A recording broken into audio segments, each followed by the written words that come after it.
Okay, so hello everybody.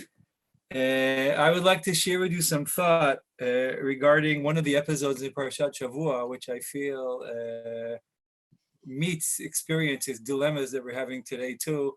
And that is the episode of Moshe Rabbeinu getting angry on the soldiers that he sent to the war of Midian. The Torah describes how they returned from their victory in the war, and Moshe gets angry at them.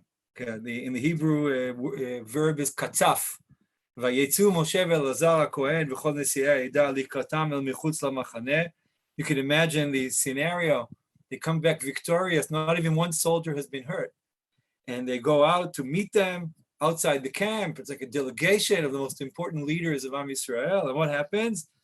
And Moses became angry with the officers of the army. The commanders of thousands and commanders of hundreds. Why? They didn't do what he expected them to do. Why? Because they only killed the males, and Moshe Rabbeinu expected them to take revenge of the females who have sinned in the sin of Peor. And the Ramban asks a very simple question. Did he tell them actually to kill those females? If we go back to the beginning of the episode, we read in the beginning, so all Moshe Rabbeinu said to them is, I'm going to read to you the words in Hebrew and then translate, Nikom Nikmat b'nei Yisrael me'et Midyanim. What was he told? Take revenge for the children of Israel against the Midianites. But it doesn't say how you take revenge. It doesn't say what they're supposed to do. Did they actually disobey something they were actually told to do? And it would seem that no. The Ramban points out a very interesting medrash, the Sifrei on our parsha, the Tanaitic medrash, where the medrash noticed that Moshe Rabbeinu only got angry on the generals, but not on Pinchas. Pinchas also went out to war. He was the spiritual leader of the war. And doesn't say he got angry at Pinchas. And the Medrash says, it's hard to understand. The Medrash says that Pinchas said to Moshe Rabbeinu, we fulfilled all the orders you have given us. So the Ramban says, I'm a little dizzy. How can Pinchas on the one hand say we fulfilled all the orders? On the other hand, how can Moshe Rabbeinu get angry on the generals that did not fulfill all the orders? And he also asks, did you actually give them these orders? And I'll tell you what the Ramban says. The Ramban has a very interesting approach. The Ramban says he really did not exactly tell them what to do. All he said is take revenge. But how do you take revenge? So the Ramban gives two possible scenarios that he has in mind, possibly what Moshe had in mind. First is, yes, he did have in mind that revenge means to kill all the males and the females who have sinned in the sin of Peor. And he was disappointed that they didn't realize that that's what they were told to do. And then he has a second explanation, which is more far-reaching, where he says the truth is he didn't really tell them to make a big war against Midian. You know how many soldiers they sent? 12,000. The Ramban asks, do you really think 12,000 soldiers are enough to make a war against a whole nation? He says, maybe send them out for a limited military operation. Take revenge. What is revenge? You can go to one village and hide and kidnap somebody, blow up a house. I don't know, just show them that you're giving them back, okay? But he didn't actually tell them they have to make a big war. Now, what happened was that the Kadosh Baruch Hu assisted them, and they did more than that they were told to do. And then he got upset with them that they didn't do it properly. But if you listen to the explanation of the Ramban, what the Ramban is actually saying is Moshe got upset with them for not doing it the right way, but the truth is, who's to blame? Who wasn't clear what you're supposed to do? Moshe himself. Moshe wasn't clear. He didn't tell them actually what to do. So he did expect them to understand what's the right thing to do, but he didn't really tell them. Now, this reminds me of another episode in the Torah where Moshe Rabbeinu gets angry. And the Torah uses the same Hebrew verb, katzaf, that is in the book of Likrat, where on the 8th day of the Miluim, after Nadav and Avihu die, after they bring in the Ktoret, and the remaining Kohanim, Aaron HaKohen, Elazar, and Itamar are commanded to continue functioning. And Moshe Rabbeinu discovers they did not eat the chatat, the sin offering, but they rather have burned it, and he gets angry at them. He turns to them. The words of the Torah is "Vaiktsof." He got angry. Lazarvi Tamar, and the same thing. And he turns to them. Why didn't you eat what I've told you? You're supposed to eat it. Why didn't you do as you were commanded? And the Torah brings the answer of Aaron HaKohen, which is very similar to what the Ramban has suggested in our parsha. What does the Aaron turn to him? Aaron says to him, but today, did they offer up their sin offering and burnt offering before the Lord? But if tragic events like these had befallen me, you really think that it would please God that I should eat the chatat? And Moshe says, wow, you're right. Again, what do we basically see? That Aaron says, you were upset with me and my sons for not obeying your orders, but the problem really was with your orders. You gave orders which you thought were proper orders, but the truth is that they do not please God, because God did not mean what you have commanded us. Basically, if we look at these two episodes, we see an episode of a leader, of a teacher, who gives instructions, orders to those who are under him. And when he's surprised to see that they have difficulty obeying it, or when he's disappointed that they didn't obey the way he expected, basically we get a reflection that the blame goes back to him. Did you give the right orders? Were you clear what you really want? Was there inner logic in what you said? Are the orders you gave, are they really pleasing God? Is that what God really wants? Now, there is a difference between both places. In Vayikra, Moshe was annoyed that he told them specifically what to do, and they didn't listen to him. But in Sefer Bamidbar, in our parsha, it's a little different. He was disappointed that they didn't understand what they're supposed to do. He didn't tell them actually what to do. Now, the truth is, in order to understand what to do, there has to be logic to your orders. Because if I expect somebody to extrapolate, to be in the Hebrew phrase, Mevin davar mitoch davar, you can only do that if there's logic in the first thing. And then you can say, you should have understood what you're supposed to do. But if there's no inner logic, if nobody understands what you're doing, how do you expect people to know what to do?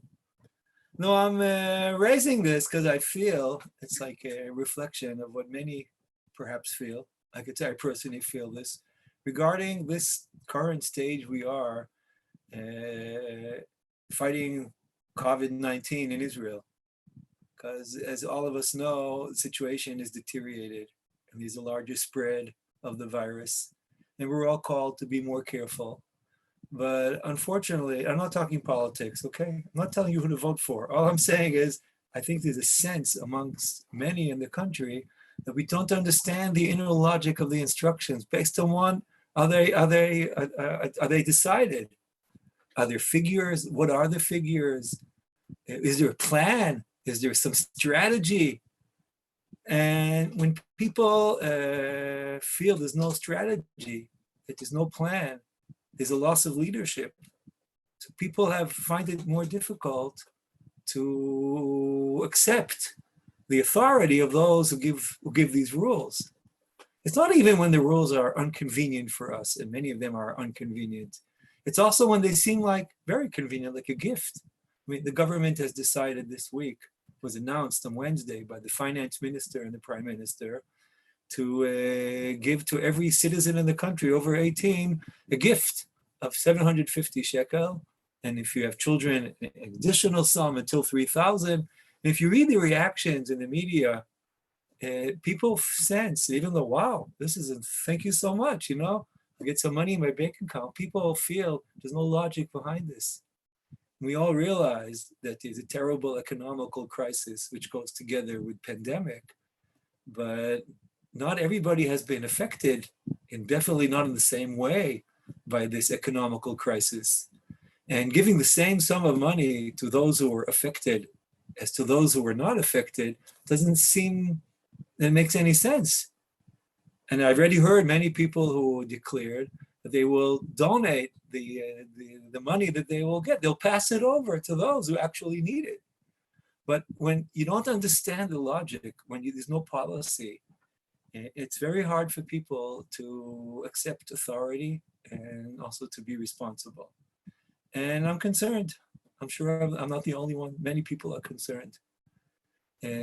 Will our leaders find the wisdom to know what to do? Will they actually know how to find the right balance between trying to continue life as possible together with minimizing danger? Are they able to create some balanced policy which will be able to help people recover economically together with being careful? And I want to tell you something that also reflects in our parsha. When we read in the Torah about Moshe Rabbeinu's leadership, and most of the time he's all alone. He has a partner, Aaron HaKohen, but we really find him alone. Now, once he breaks down. We read it in Sefer Bamidbar in Parshat Ba'alotcha, when he says, I just can't take it anymore. And he gets the Shivim Skenim, the 70 elders, but we never hear of them again, really. It seems like he keeps being on his own, but we discover at the end of Sefer Bamidbar, I would say towards the end of Moshe's leadership, that suddenly there are new figures that appear in the Parsha. And we're going to learn tomorrow in the Parsha about the Rashi Hamatot. That's where we're going to start the Parsha. Who are the Rashi Hamatot? They are the heads of the tribes of Israel, the leaders of the 12 Shvatim. We're going to read more than once about the Nesiim, again, the leaders of the tribes. We're going to read about the head of Bershei Batei Avotam. It's like mayors today, okay? People who run local cities, okay? We're going to also see that people approach him and have ideas. When you sit all alone in a closed room and you don't know what's going on outside, perhaps it affects your judgment. You know, there was one of the instructions was you can go on the bus when they don't put the air conditioner on. You have to open the windows. There's only one problem. And today, most buses you cannot open the window because they assume there's always air conditioning on. Well, say it very simply. You can't make a decision about how to go on the bus during COVID-19 if you don't go on the bus. Meaning, only people who are on the bus can do that. Now, I remember how when I was in the armored corps, it was in tanks. I was in a British tank, Centurion, and when the Merkava was built, the difference in the planning was that they went down to the fields, to the units, and they asked actual soldiers, what bothers you in the tank? You know, little things come out when you listen to little people, okay? Like, for example, I'll give you one example. Where is the switch to turn on the electricity in the tank? In the Centurion, it's only in the driver's area. But if I'm up there, I have to go down. It's Merkava. They made a few switches. Everybody does that today in his home, right? The lights have a few switches, right? That only does when you ask people who actually are in the tank. And perhaps, I'm praying for it, that our leaders will learn the same lesson, that you need the Rashi Hamatot, the Nesiim. You have to be able to share authority with others. You know, just looking that for 2 weeks, you can't find somebody to be the Corona projector. How is that possible? Because nobody who was offered it, and apparently there are good candidates, was given enough authority to do it. So he didn't want to do it because you have to give him tools to do something.